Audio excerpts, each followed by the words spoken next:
मुझे निर्दलीय रह करके जो चीजें समझ में आई, कभी होता है कि आप एक ही चश्मे से चीजों को देखते हो, मगर जब मैंने दोनों धाराओं के लोगों से मेरी लोगों तक बातचीत हुई रहे तो हमें समझ में आया कि देश को आज सबसे जरूरत है, जिस तरह से जो वैश्विक अस्थिरता बनी हुई है उसमें एक ऐसा व्यक्ति चाहिए जो देश को मजबूत बना करके रख सके। मेरा कोई इरादा नहीं, मेरा इरादा जनता की सेवा करना है। चुनाव लड़ना है या नहीं लड़ना है वो तो सिर्फ नेतृत्व तय करेगा। अभी मुझे ये पता है कि मुझे जनता की सेवा करनी है। नहीं, कोई नाराजगी नहीं है, वो अपनी जगह सही थे, परिहार की जनता अपनी जगह सही थी। उन्हें अपना लगा होगा कि हमें कार्यकर्ताओं को अनसुना करना है और परिहार की जनता की तो सब, मैं तो परिहार की जनता की आवाज सुन रही थी, वो परिहार की जनता की आवाज नहीं सुन पाए थे। ये भी नाराजगी का प्रश्न नहीं है। मैं एक सलाह जरूर देना चाहती हूँ कि जो दूर दराज से कार्यकर्ता आपके दरवाजे पे आपसे मिलने आता है, कम से कम एक बार उनसे मिल लेंगे तो आपका वोट बैंक भी मजबूत होगा, इस तरह से पार्टी में टूट भी नहीं होगी। तो कार्यकर्ताओं को उचित जो आपसे इतनी दूर से गरीब गुरबा झोला टांग के जैसे पहुंचता है, ये चीजें लालू जी में थी। जब मुझे निर्दलीय चुनाव लड़ने का मौका मिला, अब तक मैं एक धारा के साथ थी और एक धारा की ही बातें सुनती समझती और देखती रही और जो अंदर डाला गया वो मैं रिसीव करती रही। मगर मुझे जब मैं निर्दलीय चुनाव लड़ने का मुझे मौका मिला, लोगों ने कहा बागी है। हकीकत तो यह है कि बागी परिहार विधानसभा की एक जनता हो चुकी थी। भारतीय जनता पार्टी के संगठन में देखने को मिलती है। लोग कहेंगे आपने क्यों ज्वाइन किया? सबसे बड़ी बात होती है राष्ट्रहित की। जो व्यक्ति, जो पार्टी राष्ट्र को पहले रखे, क्योंकि राष्ट्र से ऊपर कुछ भी नहीं है। राष्ट्र की सुरक्षा, राष्ट्र की बात उससे बड़ा, और हमारे देश के प्रधानमंत्री सिर्फ राष्ट्र की बातें करते हैं। उन्हें सर्वोच्च उन्होंने राष्ट्र को रखा है और उन्होंने रखा है अंत्योदय की बात करते हैं। अंतिम व्यक्ति तक कैसे लाभ पहुंचे, वो कैसे खुशहाल हो, वो तरफ भी देखने को मिल सकती है जो हमारी केंद्र की योजना है, प्रधानमंत्री मोदी जी की योजना है, उसके तहत। आरजेडी की पूर्व नेत्री और महिला प्रदेश अध्यक्ष रितु जायसवाल अब बीजेपी की दामन थाम ली है। पिछले दिनों परिहार विधानसभा सीट से निर्दलीय प्रत्याशी हुई थी, जिसके बाद राजद ने बड़ा फैसला लिया और करीबन 60 से 65 हजार वोट जो है रितु जायसवाल निर्दलीय खड़ा होकर के रखती है। उसके बाद अब देखिए भारतीय जनता पार्टी के कार्यालय में आकर और भारतीय जनता पार्टी का सदस्यता लेती है। और इससे पहले देखिए लोकसभा की बात अगर की जाए तो राजद के सीट से टिकट से शिवहर लोकसभा सीटों से चुनाव लड़े थे, परिहार से विधानसभा चुनाव लड़े थे, और उसके बाद जब इस बार टिकट उन्हें राजद नहीं देती है तो नाराज होकर के पहले तो निर्दलीय चुनाव लड़ती है और उसके बाद भारतीय जनता पार्टी में जाकर के सदस्यता ले लेते। देखिए ऐसे में रितु जायसवाल को लेकर के कई खबरें निकल के सामने आई कि रितु जायसवाल को टिकट नहीं मिला इसलिए नाराज हो गए और उसके बाद भारतीय जनता पार्टी में जाने का फैसला लिया। ऐसे में राजद ने उन्हें कई बार मौका दिया, लोकसभा का टिकट दे करके हो, विधानसभा का टिकट दे करके हो, इससे पहले भी वो मुखिया भी रह चुकी है और अब रितु जायसवाल भारतीय जनता पार्टी की सदस्यता ले ली है। और उसके बाद क्या कुछ कह रहे रितु जायसवाल वो भी सुनिए। मुझे निर्दलीय रह करके जो चीजें समझ में आई, कभी होता है कि आप एक ही चश्मे से चीजों को देखते हो, मगर जब मैंने दोनों धाराओं के लोगों से मेरी लोगों तक बातचीत हुई रहे तो हमें समझ में आया कि देश को आज सबसे जरूरत है, जिस तरह से जो वैश्विक अस्थिरता बनी हुई है उसमें एक ऐसा व्यक्ति चाहिए जो देश को मजबूत बना करके रख सके। वो प्रधानमंत्री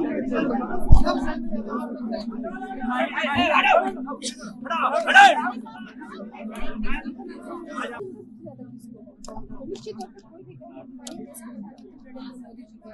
जो योजनाएं उन्होंने आज दे रखी है, आप सहज अनुमान लगा सकते हैं कि उससे हमारे जो अंतिम पंक्ति में बैठा हुआ व्यक्ति भी है वो लाभान्वित हो रहा है या नहीं हो रहा है। तो क्यों ना जाऊं इनके साथ। आगे चुनाव लड़ने का ज्यादा मेरा कोई इरादा नहीं, मेरा इरादा जनता की सेवा करना है। चुनाव लड़ना है या नहीं लड़ना है वो तो सिर्फ नेतृत्व तय करेगा। अभी मुझे ये पता है कि मुझे जनता की सेवा करनी है और अगर आप सरकार में हो तो कुछ सहूलियत तो मिल ही जाती है। नहीं, कोई नाराजगी नहीं है, वो अपनी जगह सही थे, परिहार की जनता अपनी जगह सही थी। उन्हें अपना लगा होगा कि हमें कार्यकर्ताओं को अनसुना करना है और परिहार की जनता की तो सब मैं तो परिहार की जनता की आवाज सुन रही थी, वो परिहार की जनता की आवाज नहीं सुन पाए थे। ये भी नाराजगी का प्रश्न नहीं है। मैं एक सलाह जरूर देना चाहती हूँ कि जो दूर दराज से कार्यकर्ता आपके दरवाजे पे आपसे मिलने आता है, कम से कम एक बार उनसे मिल लेंगे तो आपका वोट बैंक भी मजबूत होगा, इस तरह से पार्टी में टूट भी नहीं होगी। तो कार्यकर्ताओं को उचित जो आपसे इतनी दूर से गरीब गुरबा झोला टांग के जैसे पहुँचता है, ये चीजें लालू जी में थी। मुझे लगता है उनको अपने पिता से थोड़ा और सीखने की जरूरत है। और कोई इंसान चाहे तो सीख सकता है, लेकिन वो चाहत दिख भी नहीं रही। उन महान शख्सियत, मुझे कहने से कोई गुरेज नहीं है। आप लोग कह सकते हैं कि युवा बदलते देख नहीं लगती है, मगर उन बातों को नकारा नहीं जा सकता है जो सच्चाई है। जब मुझे निर्दलीय चुनाव लड़ने का मौका मिला, अब तक मैं एक धारा के साथ थी और एक धारा की ही बातें सुनती, समझती और देखती रही, और जो अंतर डाला गया वो मैं रिसीव करती रही। मगर मुझे जब मैं निर्दलीय चुनाव लड़ने का मुझे मौका मिला, लोगों ने कहा बागी है। हकीकत तो यह है कि बागी परिहार विधानसभा की एक जनता हो चुकी थी, क्योंकि उन्हें नेता के तौर पर जसवा चाहिए था। ये नेता का होता है कि वो जनता की आवाज को सुने, जनता की बातों को उनके दिल में क्या है वो देखना चाहिए। तो बाकी तो परिवार की एक जनता हुई थी जिन्होंने मुझे 65,000 से ज्यादा वोट देकर के साबित किया कि वो सही है। मैं उनसे सबसे आभार व्यक्त करती हूँ कि चाहे दल कोई भी रहा हो, उन्होंने मुझे कभी साथ नहीं, मैं निर्दलीय थी तब भी, मैं पार्टी से थी तब भी, और आज मैं भाजपा कार्यालय में हूँ तब भी, वो पूरी मजबूती से आपके साथ है। और यही मजबूती भारतीय जनता पार्टी के संगठन में देखने को मिलती है। लोग कहेंगे आपने क्यों ज्वाइन किया? सबसे बड़ी बात होती है राष्ट्रहित की। जो व्यक्ति, जो पार्टी राष्ट्र को पहले रखे, क्योंकि राष्ट्र से ऊपर कुछ भी नहीं है। राष्ट्र की सुरक्षा, राष्ट्र की बात उससे बड़ा, और हमारे देश के प्रधानमंत्री सिर्फ राष्ट्र की बातें करते हैं, उन्हें सर्वोच्च उन्होंने राष्ट्र को रखा है, और उन्होंने रखा है अंत्योदय की बात करते हैं, अंतिम व्यक्ति तक कैसे लाभ पहुंचे, वो कैसे खुशहाल हो, वो तरफ भी देखने को मिल सकती है जो हमारी केंद्र की योजना है, प्रधानमंत्री मोदी जी की योजना है, उसके तहत। पहले ऐसा होता था कि अगर किसी व्यक्ति को कैंसर हो जाए ना, गरीब व्यक्ति को जिसके जेब में पैसे नहीं है, वो उसी दिन से अपनी मृत्यु की तारीख गिनता था कि मैं कब मर जाऊंगा मुझे पता नहीं, ब्रेन हैमरेज हो जाए, हार्ट ट्रांसप्लांट करना हो, स्टंट लगना हो, सोच भी नहीं सकता था कि एक गरीब व्यक्ति जिंदा बच सकता है। लेकिन जब से आयुष्मान कार्ड आया, इतनी बड़ी शक्ति भी है कि एक बीमार अगर उसका पति हो जाए तो वो महिला को लगता है कि मेरा पति बच सकता है, क्योंकि मेरे हाथ में प्रधानमंत्री जी ने आयुष्मान की ताकत दी है। ये बहुत बड़ी बात है।